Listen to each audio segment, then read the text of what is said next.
चलो section number 11, ठीक है, 68 और 72 को अंडरलाइन करो।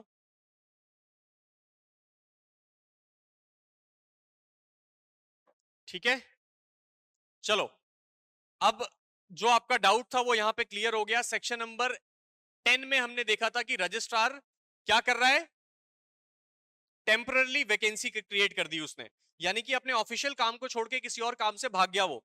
अब इस स्थिति में वो अपने ऑफिशियल काम से अपनी कुर्सी पे नहीं बैठा है, मतलब कि हो सकता है उसको राज्य सरकार ने तलब किया हो, बुलाया हो, तो वो सीएम को रिपोर्ट करने गया हो कि काम क्या हो रहा है। हो सकता है उसको इंस्पेक्टर जनरल ने बोला हो कि एक ट्रेनिंग प्रोग्राम है इसलिए तुम दिल्ली चले जाओ, ऑफिशियल ड्यूटी पे गया है।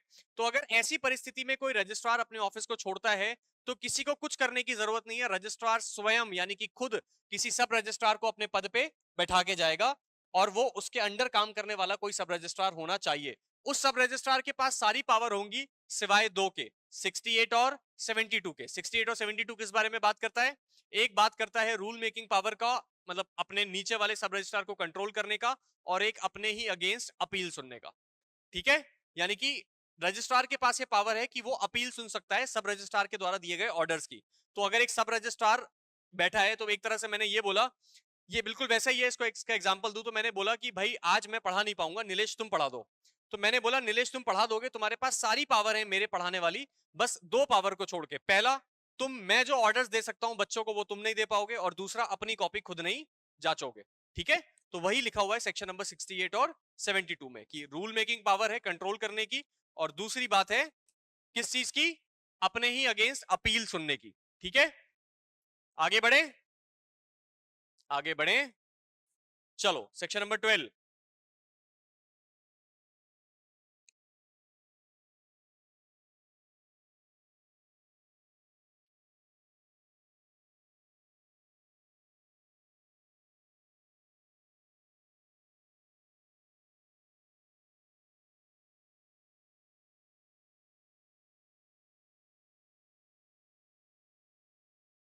सिंपल सी बात है कि अगर सब रजिस्ट्रार के ऑफिस में कोई वैकेंसी हुई है या एब्सेंस हुआ है तो रजिस्ट्रार उस पद पे किसी को बैठा देगा, सिंपल है। ठीक है, इसमें कुछ भी नहीं है ऐसा, रजिस्ट्रार में थोड़ा कैच था, इसमें नहीं है।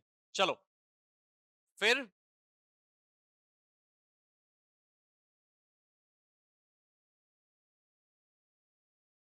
हाँ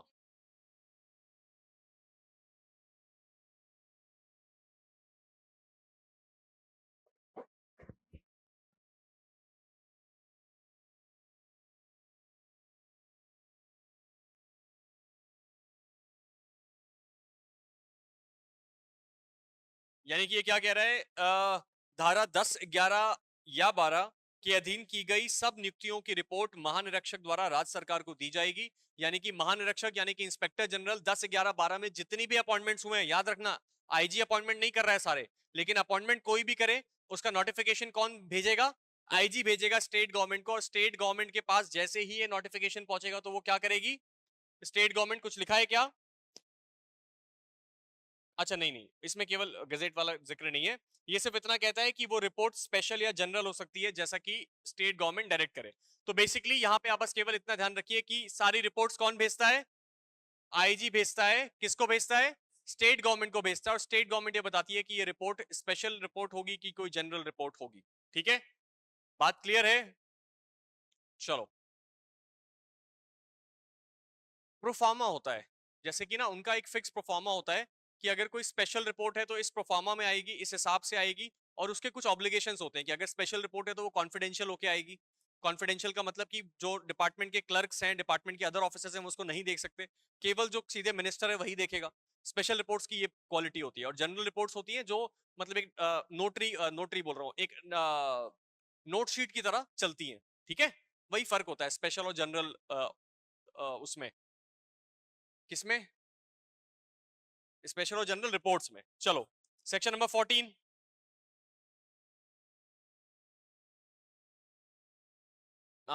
ऑफिसेस, ऑफिसेस, अच्छा ऑफिसेस ही लिखा है, ओ सॉरी, तो मैंने गलत लिखा है, हाँ ठीक है बोलिए।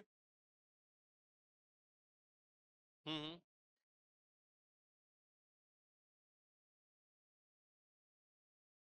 हाँ क्या मतलब हुआ इसका कि भाई हाँ, तो इन्होंने बोल दिया, देखो अभी तक ये इस सेक्शन की जरूरत क्यों पड़ी? इस सेक्शन की जरूरत इसलिए पड़ी कि अभी तक वो बोल रहे थे कि भाई एक आईजी का ऑफिस बना देना, एक रजिस्ट्रार, एक सब रजिस्ट्रार, एक जॉइंट रजिस्ट्रार का ऑफिस बना देना। अब ये बोल रहा है कि स्टेट गवर्नमेंट के पास वो सारी पावर है कि इस एक्ट के अंतर्गत और भी उनको जितने ऑफिसेस बनाने की जरूरत पड़े वो बना सकते हैं। क्योंकि अगर आप मान के चलो ये वाला सेक्शन नहीं होता और उनको एक नए पद की नियुक्ति करनी होती, नए पद की नियुक्ति मान के चलो उसका नाम होता सुप्रिटेंडेंट ऑफ रजिस्ट्रेशन, ठीक है? अगर ऐसे व्यक्ति की नियुक्ति करनी है और उसका ऑफिस बनाना है तो कोई भी आदमी पीआईएल दायर कर देता कि ये एक्ट तो इनको इजाजत ही नहीं देता कि भाई ये ऐसा ऑफिस बनाए, ये टैक्स पेयर्स के पैसों का मिसयूज कर रहे हैं।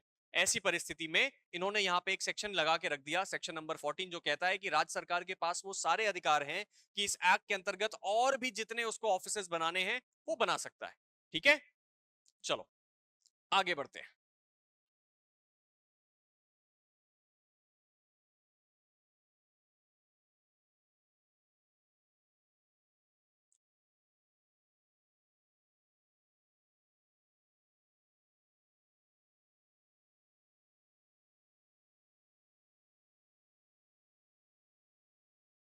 और एक अंडरलाइन कर दिया है ना, इसको बड़ा इंपॉर्टेंट है, इसको अंडरलाइन कर लो, ये बड़ा बड़ा इंपॉर्टेंट चीज है ये। ठीक है, नितिन समझ में आ रहा है? कोई दिक्कत तो नहीं है ना? हाँ, लैंग्वेज इसकी आसान है, इसमें कुछ ऐसा नहीं है, बस सेक्शन 17-18 मिलेगा थोड़ा सा, बाकी सब बहुत आसान है। ठीक है, चलो ध्यान से, ये बात कर रहा है सील के बारे में। सील क्या होती है? ठप्पा लगाते हैं ना, देखा होगा सबने। हर कोई अपने इंटर्नशिप करने गया होगा तो एक बोनाफाइड लेने गया होगा या एक अप्रूवल लेने गया होगा अपने एचओडी का, तो एचओडी साहब साइन कर देते हैं, उसके बाद एक सील लगती है। ठीक है, सबको पता है, ये उसी सील के बारे में बात करता है। और उस सील के बारे में एक प्रोफार्मा भी लिखा हुआ है। ये कह रहा है कि जो सेवरल रजिस्ट्रार और सब रजिस्ट्रार हैं वो इंग्लिश में या किसी ऐसी भाषा में जो स्टेट गवर्नमेंट उनको बताए एक सील तैयार करेंगे, और वो सील हर जगह पे लगाएंगे जहां कहीं पे भी उनको अपना रजिस्ट्री करनी होगी। और उस सील की भाषा क्या होगी? डैश के रजिस्ट्रार की या उप रजिस्ट्रार की मुद्रा। ठीक है, अब ये जो है ये ऑफिशियल सील है जिसकी मैंने फोटो लगाई है। ये क्या लिखा हुआ है? Seal of the additional district सब रजिस्ट्रार सिंगूर डिस्ट्रिक्ट हुगली, यही लिखा है ना? मेरे को पास से देखने में दिक्कत हो रही, तुम्हें दूर से तो समझ में आ रहा होगा। नहीं लिखा है, नहीं दिख रहा है, ठीक है मैं यहीं से पढ़ लेता हूं। देखो जो प्रोफार्मा लिखा है उसी प्रोफार्मा में लिखा है seal of the additional district सब रजिस्ट्रार सिंहपुर डिस्ट्रिक्ट हुगली। सिंगूर है, हाँ सिंगार भी लिख सकते हो, ठीक है कोई बात नहीं, बस एग्जाम्पल देना था, दे दिया। कुछ इस तरह की सील होती है, ठीक है। ये उसमें लिखा हुआ या तो इंग्लिश में होगी या तो कोई ऐसी भाषा जो वो बताए, तो यहाँ पे इंग्लिश में लिखी हुई है। अरे यहाँ तो लिखा है ना, सिंगूर है, सिंगूर, ये नीचे तो लिखा है office of the additional district सब रजिस्ट्रार सिंगूर, वेस्ट बंगाल। ठीक है, देखो बंगाल है, वहां बंगाली चलती है, लेकिन उसके बावजूद नहीं, बंगाली में क्यों, इंग्लिश में ही लिखेंगे। कहाँ हिंदी में लिखा है? हाँ वही सेम चीज, नहीं ये मेरे को बांग्ला लग रही है। हिंदी में, ठीक है मेरे को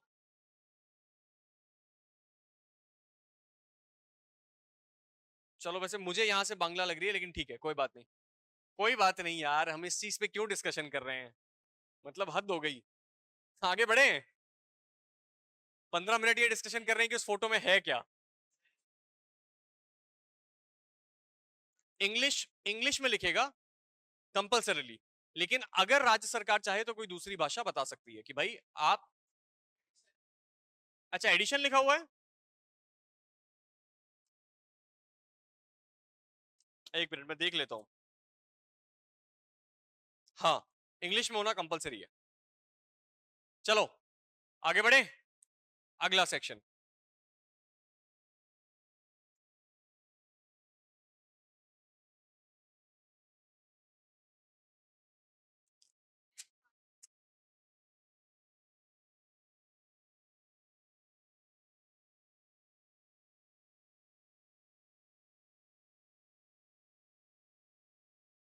बस बस बस बस एक सेकंड, एक सेकंड। सबसे पहले क्या कह रहा है? राज्य सरकार, स्टेट गवर्नमेंट का काम क्या है? शैल कंपलसरीली, कि आपको जो बुक्स नेसेसरी है, बुक्स की डेफिनेशन कहां दी हुई है? टू सब क्लॉज,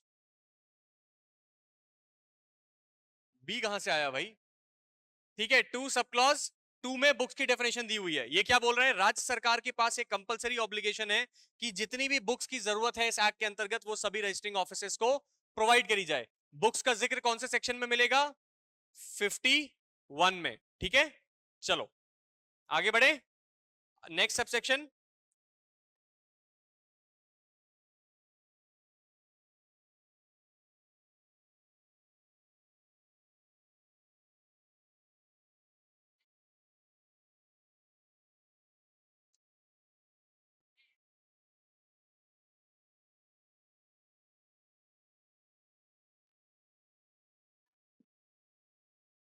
क्या कह रहा है,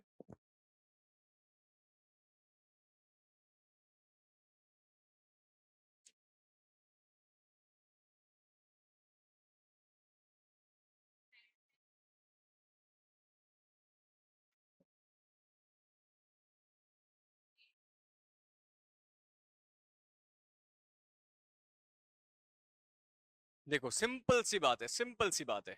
क्या कह रहा है ये कह रहा है कि भाई देखिए, आप जितनी भी कोशिश कर लीजिए, आपको जो करना है करिए, कोई दिक्कत नहीं है, सिंपल से कॉन्सेप्ट पे काम होगा। इस बुक के अंदर जो पेज नंबर्स हैं वो प्रिंटेड होने चाहिए कंसेक्यूटिवली, यानी कि 1 2 3 4 5 6 7 8। ठीक, बात क्लियर। उसके बाद दूसरी चीज क्या कह रहा है, दूसरी चीज कह रहा है कि इसके ऊपर, इस बुक के ऊपर ऐसे फॉर्म्स लगे होने चाहिए जो इंस्पेक्टर जनरल बताएगा। फॉर्म्स मतलब कि अलग अलग फॉर्म्स बता सकता है वो, कि इसके अंदर कितनी इमूवेबल प्रॉपर्टी ऐसी है जो 50 लाख के ऊपर की है, उसका एक फॉर्म बना लो। इसके अंदर कितनी ऐसी प्रॉपर्टी का जिक्र है जो 1 करोड़ से ऊपर है, उसका अलग फॉर्म बना लो। ठीक है, तो इस तरह के फॉर्म्स जो इंस्पेक्टर जनरल बताएगा वो इस बुक के ऊपर लगे रहेंगे। ठीक, पेज नंबर होगा, फॉर्म्स होंगे, और तीसरी चीज क्या बोल रहा है कि इस बुक के अंदर कितने पेजेस हैं इसका जिक्र यहां मेन टाइटल पेज में या इसके जस्ट नेक्स्ट वाला जो पेज होता है वहां पे क्लियरली लिखा होना चाहिए कि इस बुक के अंदर कितने पेजेस हैं। ये पेजेस पे इतना फोकस क्यों कर रहा है ये एक्ट, सोचा है इस बारे में? फ्रॉड या गड़बड़ी ना हो कि कोई एंट्री हुई, कोई पेज फाड़ लिया आपने, कोई पेज हटा दिया। इसीलिए बहुत क्लियरली बोला गया है कि प्रिंटेड फॉर्म में नंबर्स लिखे होंगे और कितने पेज नंबर है ये फर्स्ट पेज में लिखा होगा। ठीक है, इतनी बात लिखी है, और भी कुछ लिखा है?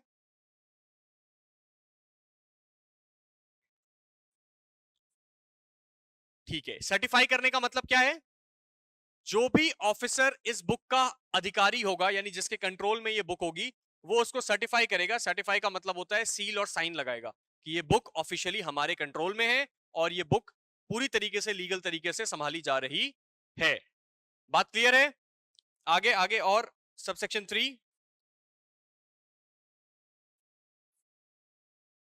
नहीं नहीं, मतलब ये बुक अलग है। बुक में आपको जो रजिस्ट्री करनी है वो करनी है। फॉर्म स्टेट गवर्नमेंट या इंस्पेक्टर जनरल प्रिस्क्राइब करेगा कि इन फॉर्म्स को रखिए, तो आप इसको चाहो तो उस बुक के अंदर पेजेस की तरह अटैच कर दोगे, लेकिन बुक का मतलब अलग है, फॉर्म्स का मतलब अलग है। हाँ, शेल कंटेन द फॉर्म्स मतलब उस बुक के अंदर वो फॉर्म्स होने चाहिए जो inspector general time to time direct करेगा। उसके बारे में तो लिखा नहीं है, तो मतलब फॉर्म नंबर्स डाल सकते हैं कि फॉर्म नंबर 1 2 3 4, वो स्टेट गवर्नमेंट अपने रूल से बताती है, लेकिन ऐसा कुछ स्पेसिफिक नहीं है। ये बुक मैं तुम्हें बता देता हूँ, प्रैक्टिकली ऐसा ही रजिस्टर होता है वो बुक। हाँ, लेकिन तुम जब सेक्शन 51 पे जाओगे ना तुम्हें समझ में आएगा कि एग्जैक्टली वैसा नहीं है, लेकिन उसी पैटर्न में है, क्योंकि इसके अंदर डिटेल्स बहुत सारी लिखनी होती है। हो सकता है एक रजिस्ट्री के लिए उसको एक पेज लग जाए। ठीक है, उसमें उसका नाम, पता, एड्रेस, कौन सी प्रॉपर्टी, कितनी डिटेल्स, कितने इंडेक्सेस, सब भरना पड़ता है, वो अभी हम देखेंगे आगे। तो इसलिए उसी पैटर्न में लेकिन थोड़े से डिफरेंट अलाइनमेंट की बुक। ठीक है, चलो आखिरी सबसेक्शन, सबसेक्शन 3।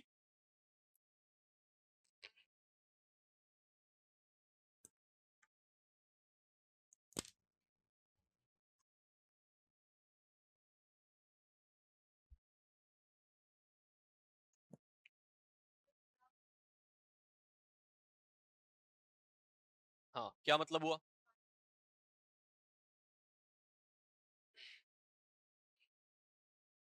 इंश्योर किया जाएगा कि उसकी सेफ कस्टडी हो। फायर प्रूफ बॉक्स से मेरे पीछे जो फोटो बनी है ये है। दिमाग में अलग अलग फोटो आती है, इसलिए मैंने सीधे फायर प्रूफ बॉक्स की फोटो ढूंढ के निकाल दिया। ये कुछ भी नहीं है, एक ऐसे मटेरियल से बना हुआ कपड़े टाइप का बैग है, मतलब छूने में ऐसा ही होता है, जिसके अंदर आप अपने फाइल्स और डॉक्यूमेंट्स को रखोगे। ये जलता नहीं है कभी भी। क्या जरूरत पड़ गई कि फायर प्रूफ बॉक्स का अलग से लिखना पड़ गया? हाँ, अच्छा, जले ना। और कोई और कौन बताएगा? सही सही बोल रहे हो।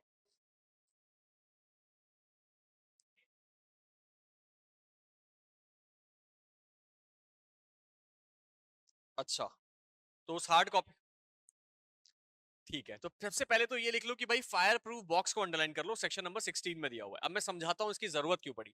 एक छोटी सी कहानी और सुनाता हूँ। इन स्वीप हो गए, उनका पासपोर्ट बस बच गया, बाकी सब जल के राख हो गया। अब उससे क्या हुआ, अगर उनके पास रेड पड़ी तो वो बोल सकते हैं कि मेरे पास ये डॉक्यूमेंट पोजीशन में था ही नहीं। और सबसे इंटरेस्टिंग बात कि उन्होंने बहुत सारी फाइल्स मंगवाई थी ये बताने के लिए कि मेरे अगेंस्ट जो एलिगेशंस लगे हैं मैं उन फाइल्स को चेक करना चाहता हूं। और कुछ फाइल्स उनके पास ऐसे दी गई थी, कुछ उनके पहचान के थे। तो कई ऐसे ओरिजिनल डॉक्यूमेंट्स थे उनके अगेंस्ट जो जल के राख हो गए।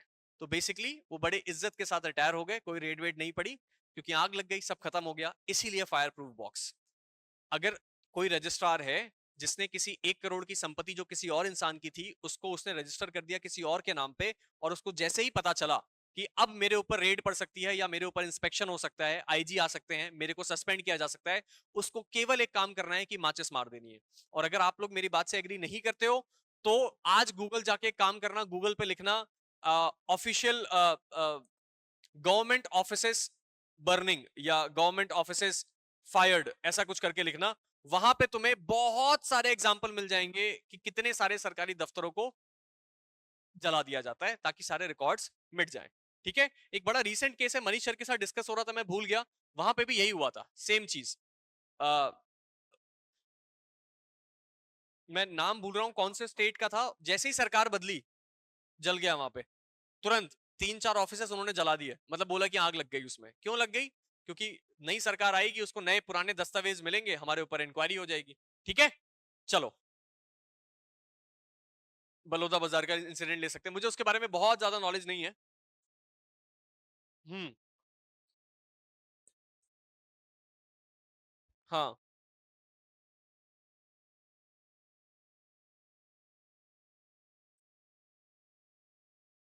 और ऑफिस जल गया है अब।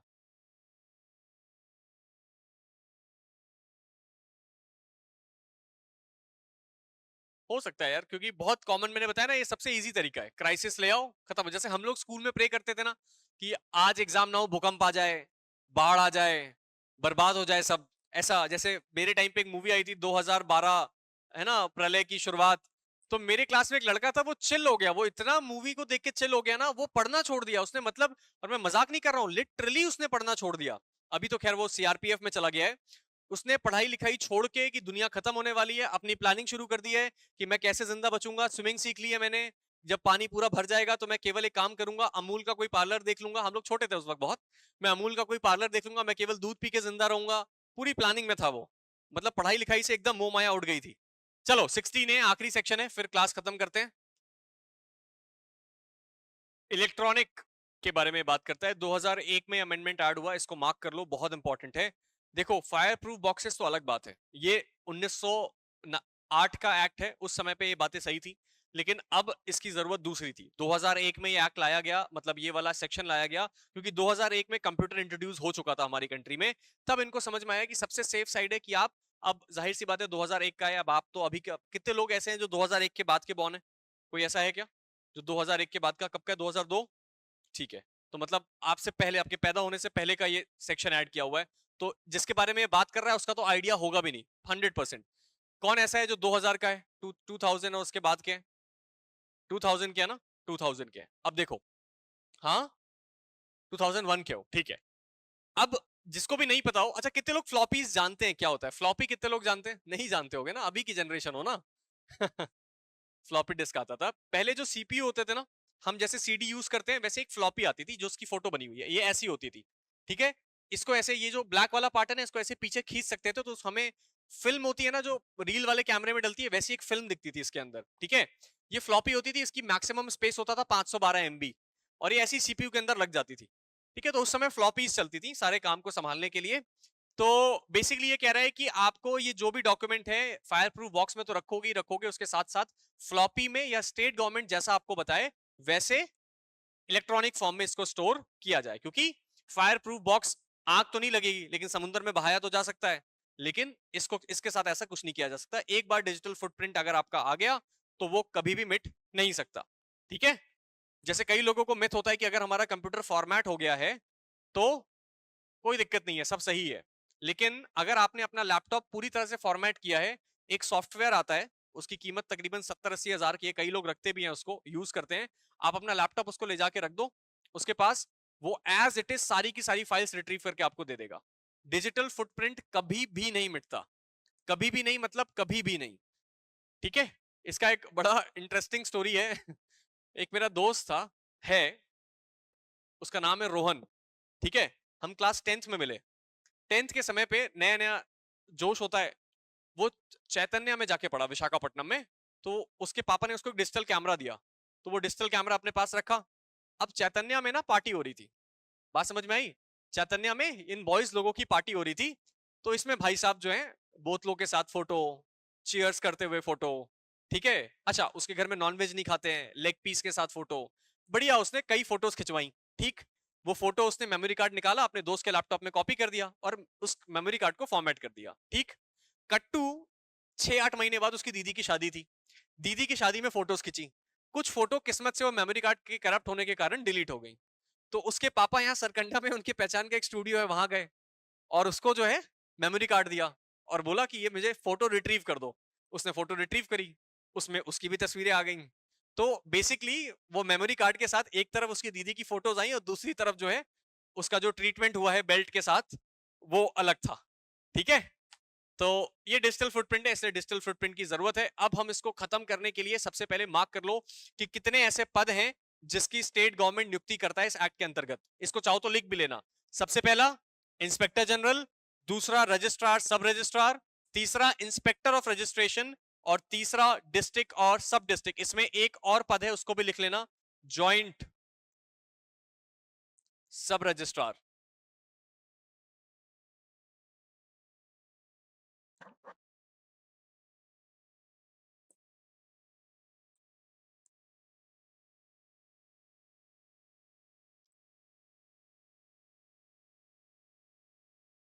हाँ, क्योंकि इलेक्ट्रॉनिक मीडियम आ गया ना।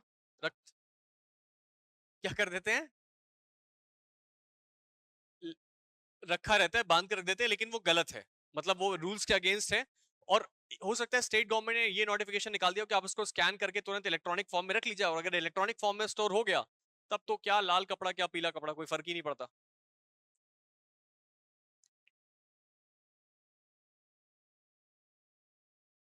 स्टेट गवर्नमेंट के द्वारा अपॉइंटमेंट है।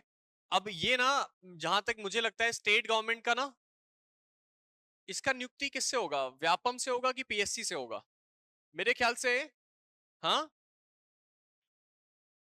पढ़े थे, एक्साइज वाला ड्यूटी तो एसएससी से होता है, लेकिन वो सेंट्रल एक्साइज को अपॉइंट करते हैं, एसएससी से करते हैं। अलग अलग है यार, तुम्हें नाम के पद से सर्च करना पड़ेगा कि इसकी वैकेंसी, तो वो तुरंत आ जाएगा कैसे कैसे अपॉइंटमेंट हो रहा है। ठीक है, लेकिन मेरी बात मानो तो जज ही सही है। हाँ, कुछ भी हो जाए, जज से अच्छा पद नहीं है। अगर आप इतनी कैपेसिटी रखते हैं कि आप एक वर्कोहॉलिक आदमी हैं, आप काम करना अगर आपको पसंद है, काम करना पसंद है, और आप उस वो इंस्टाग्राम वाले आदमी नहीं है कि आप देख के जेलस हो दूसरे को कि ये 2 दिन छुट्टियां काट रहा है, ये कभी फॉरेन कंट्री की विजिट कर रहा है, साल में 2 ट्रिप कर रहा है। अगर ऐसे आदमी तुम नहीं हो तो जज का काम बहुत अच्छा है, इतना खराब काम नहीं है।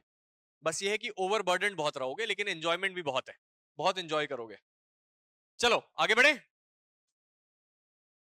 फटाफट सेक्शन जो हमने, हाँ हाँ कोई बात नहीं, फटाफट सेक्शंस जो हमने पढ़े हैं जल्दी से याद करेंगे, ठीक है? बताते जाना, मैं लिखता जाऊंगा। सेक्शन नंबर 1 में क्या लिखूं? डेट बताओ, इंपॉर्टेंट तो वही है। 1 जनवरी 1909। दूसरी डेट बताओ।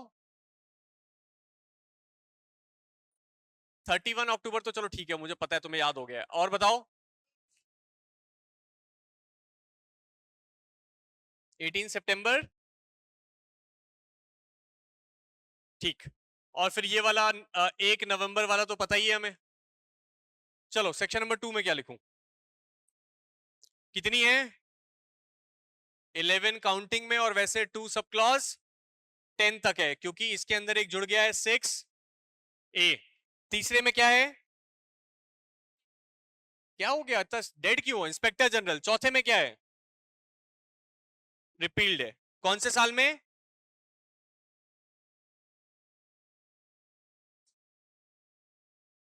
ठीक, फिफ्थ डिस्ट्रिक्ट एंड सब डिस्ट्रिक्ट। तुम्हें याद नहीं हुआ है क्या? तुम चलो जल्दी जल्दी। रजिस्ट्रार एंड सब रजिस्ट्रार, ठीक। और ऑफिसेस हो गए, ठीक है। और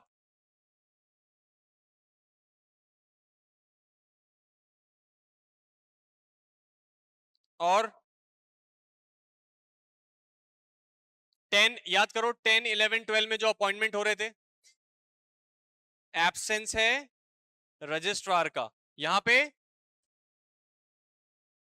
ऑन ड्यूटी, यहां पे सब रजिस्ट्रार। 13 में उसकी रिपोर्ट जो कि जनरल या स्पेशल हो सकती है। 14th और ऑफिसेस। 15 सील। 16 और 16A फायर बॉक्स, और ये फ्लॉपी। चलो क्वेश्चंस के आंसर कर दो। एमसीक्यू, ये पूछे गए सवाल हैं। ये है HSJS 2012। HSJS मेरे को समझ नहीं आता कौन सा जुडिशियल सर्विस का एग्जाम है, लेकिन है। हाँ, अरे हिमाचल प्रदेश है। HSJS हरियाणा, ये हो सकता है हरियाणा स्टेट जुडिशियल सर्विसेज हो सकता है, देखते हैं। चलो, under registration act inspector general of registration is appointed by, पूछा गया है स्टेट गवर्नमेंट, डी करेक्ट जवाब। दूसरा question, according to section 7 of the registration act 1908, the state government shall establish in every dash and office to be styled as the official office of the registrar. हर जिले में एक office बनाएगा। हाँ ठीक है, मैंने आंसर ही बता दिया, ठीक है। लेकिन ध्यान रखना, इस क्वेश्चन को तुमने पकड़ा कैसे? सबसे पहले तुमने ऑफिस को अंडरलाइन किया, दूसरी बात रजिस्ट्रार को। और तुम्हें पता है कि रजिस्ट्रार किसी तालुका में हो सकता है क्या? नहीं। किसी सिटी में हो सकता है क्या? सिटी और डिस्ट्रिक्ट सेम नहीं होता है। और किसी सब डिस्ट्रिक्ट में होता है क्या? नहीं, तो डिस्ट्रिक्ट होगा। तालुका उसके नीचे काम करने वाला, अलग अलग तालुक, जैसे तालुक लीगल सर्विस कमेटी। अच्छा, तुम्हें तो मैंने पढ़ाया नहीं है। तालुका मतलब डिस्ट्रिक्ट के नीचे काम करने वाले छोटे छोटे सब डिस्ट्रिक्ट या तालुक का रीजन।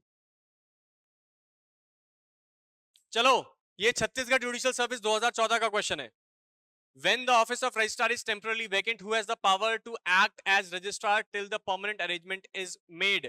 लिखा हुआ है, जब रजिस्ट्रार के पद पे कोई टेम्पररी वैकेंसी हो, पार्ट टाइम के लिए वैकेंसी आ गई हो, तो उस समय पे कौन उसके पद पे काम करेगा जब तक परमानेंट नियुक्ति ना हो जाए? कौन करता है? हाँ ठीक है। आईजी क्यों नहीं? इंस्पेक्टर जनरल वाला ऑप्शन सी क्यों नहीं होगा? गुड, वेरी गुड, कंफ्यूज नहीं होना। गवर्नर तो किसी हाल में नहीं, गवर्नर यहां पे भी नहीं, स्टेट गवर्नमेंट की एडवाइस पे। और इंस्पेक्टर जनरल इसलिए नहीं क्योंकि अगर लिखा होता इंस्पेक्टर जनरल की एडवाइस पे कोई दूसरा आदमी और डिस्ट्रिक्ट जज भी दिया होता, तो फिर ऑप्शन नंबर सी सही होता, क्योंकि पहला हक किसका है? आईजी का है। लेकिन आईजी के बारे में खुद कह रहा है, तो आईजी खुद थोड़ा ना जाएगा, तो फिर डिस्ट्रिक्ट जज। लेकिन अगर लिखा होता आईजी का रिकमेंडेड कोई दूसरा व्यक्ति, तो वही सही होता, डिस्ट्रिक्ट जज सही नहीं होता। ठीक है, मेरे ख्याल से इतना ही है। अच्छा नहीं, ये हिंदी में क्वेश्चन है। अच्छा, ये वही क्वेश्चन है शायद, इसको हिंदी में ट्रांसलेटेड है, राज्य सरकार द्वारा किया जाता है। ये क्या है? जब किसी जिले का रजिस्ट्रार का पद अस्थायी रूप से, अच्छा ये भी वही है। ये क्या है? रजिस्ट्रेशन एक्ट की धारा 16 का को कब जोड़ा गया था? 2001। चलो भाई, तुम्हारे प्रीवियस जुडिशियल ईयर के क्वेश्चंस भी होते जा रहे हैं इसके साथ साथ। ठीक है, फिर कल मिलते हैं। अगर आप चाहते हैं अपने कैरियर को एक नई दिशा देना और सुनहरे भविष्य को साकार करना, तो जुड़िए कंपटीशन कम्युनिटी के साथ। आज ही हमारे वेबसाइट के कैरियर पेज पर विजिट करें अथवा डिस्क्रिप्शन बॉक्स पर दिए गए लिंक पर क्लिक करें। हमेशा आपके साथ टीम कोको।